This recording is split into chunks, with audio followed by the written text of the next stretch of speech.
Right, well, I'm going to begin by asking you a question, Judd. I mean, this is your first film that you've directed and not written, and I was wondering what it was, how that changed the kind of dynamic of sitting in a director's chair. Was it quite freeing in some regards, or was it quite restrictive?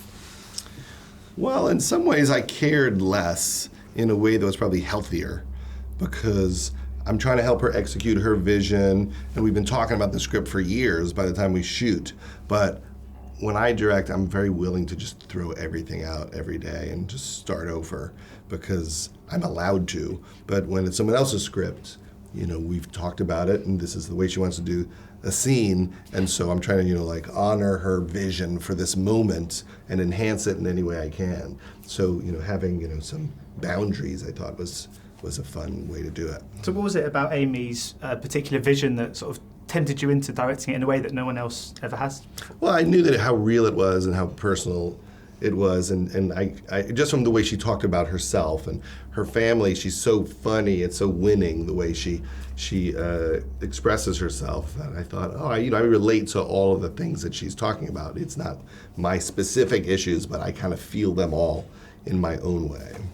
Bill, you have a sort of wonderful chemistry with Amy. I was wondering, is that something that comes quite naturally, or do you have to kind of spend quite a lot of time prior to shooting just to kind of try and help ramp it up? Well, we naturally took to each other, we knew a lot of the same people and things like that. But no, yeah, we would try. I very purposely, she would go do stand-up every weekend at the Comedy Cellar in New York, and I would go and watch her do stand-up and hang out with her friends, and we'd walk around with a group of us and just made a point of hanging out, because what you want to do is you want to get to a place where you feel comfortable being vulnerable around the person, because I knew we were going to have to do that in the movie, and I didn't want to be there on the day shooting a scene where we're both supposed to be vulnerable and we're both tied up, so we made a real point to hang out, yeah.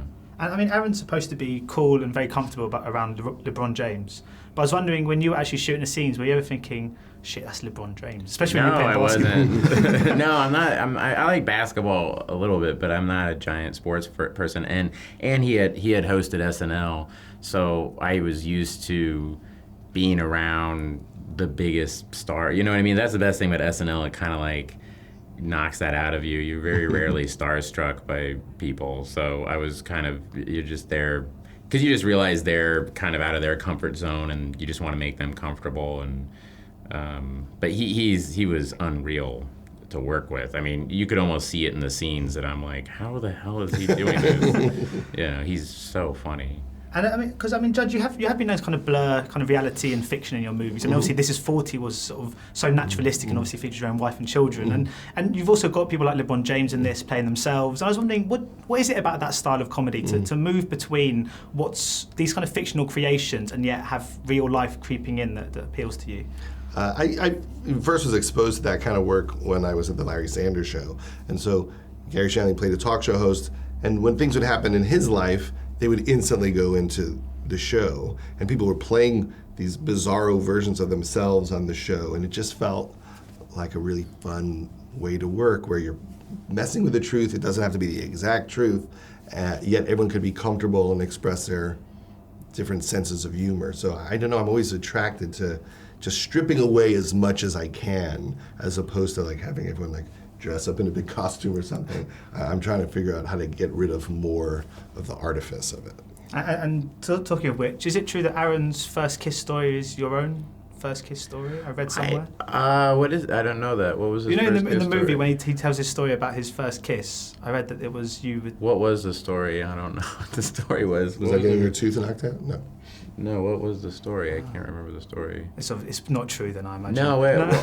My first kiss, let me see if it, my first Basically, kiss. I'm asking you your first kiss. My first kiss was at a Halloween party, and a girl stood on a rock, and I gave her a kiss. Was that in the movie? Oh, yeah, when she has to stand, yeah, that's Is that in the movie? That is in the movie. Oh, okay. All right. Yeah. That is. That's crazy. And just finally, very quickly, you've got a big role coming up in the BFG. I mean, what's it like, firstly, to be a huge role in a Steven Spielberg movie? That must be quite a yeah, I mean, Mark Rylance plays the BFG, who's a genius, and it was awesome. Getting to work with Steven Spielberg was a dream.